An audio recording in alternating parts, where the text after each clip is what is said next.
জামায়াত আমির শফিকুর রহমান আজ ইউরোপীয় ইউনিয়নের দূতাবাসে ৮ দেশের রাষ্ট্রদূতের সাথে বৈঠক শেষে এমন এক ঘোষণা দিলেন যা দেশের রাজনীতিতে বড় মোড় আনতে চলেছে। তিনি স্পষ্ট জানিয়ে দিলেন, নির্বাচনে ২০০ আসনে জিতলেও জামায়াত গঠন করবে জাতীয় সরকার। কিন্তু কেন এমন সিদ্ধান্ত? কেনই বা তারা বিএনপি চেয়ারপারসন বেগম খালেদা জিয়ার অসুস্থতা নিয়েও দিলেন গভীর ইঙ্গিত। ডাক্তার শফিকুর রহমান আজ ঢাকায় ৮ দেশের দূতের সাথে বৈঠক করেন। সেখানেই তিনি সাংবাদিকদের সামনে আসেন এবং দেশের নির্বাচন নিয়ে গুরুত্বপূর্ণ বক্তব্য রাখেন। তিনি বলেন, সাধারণত নির্বাচন পেছানো উচিত নয়, তবে যদি কোনো কারণে ফেব্রুয়ারিতে নির্বাচন না হয় তাহলে দেশ গভীর সংকটে পড়বে। এরপরই আসে সেই সবচেয়ে বড় ঘোষণা।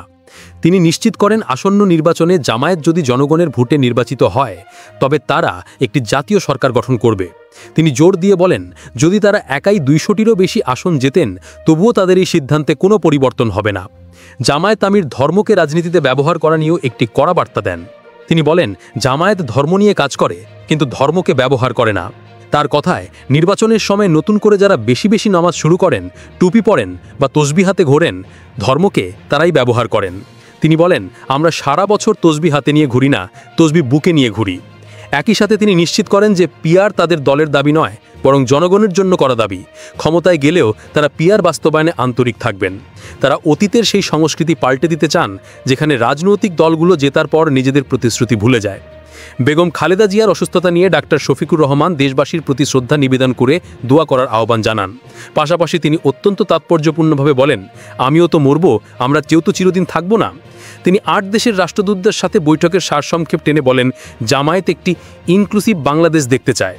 তিনি প্রতিশ্রুতি দেন, জনগণের ভালোবাসায় নির্বাচিত বলে তারা একটি জাতীয় সরকার গড়বেন যেখানে কোনো দলকেই বাদ দেওয়া হবে না। আগামী ৫ বছরের দেশের স্থিতিশীলতা, অর্থনীতির পুনরুদ্ধার, আইনের শাসন প্রতিষ্ঠা এবং দুর্নীতি নির্মূল করাই হবে সেই সরকারের মূল লক্ষ্য। সব মিলিয়ে জামায়াত আমিরের এই ঘোষণা দেশের রাজনীতিতে এক নতুন বিতর্কের জন্ম দিয়েছে। ২০০ আসনে জিতেও জাতীয় সরকার, এই ফর্মুলা কি সত্যি কার্যকর, নাকি এই ঘোষণা কেবলই নির্বাচনের আগে এক কৌশল? আপনার কি মনে হয়, জামায়াতের এই জাতীয় সরকার গঠনের প্রতিশ্রুতি কতটা বাস্তবসম্মত? কমেন্ট বক্সের আপনার মতামত জানান। ভালো লাগলে লাইক, শেয়ার ও সংবাদমহল চ্যানেলটি সাবস্ক্রাইব করুন।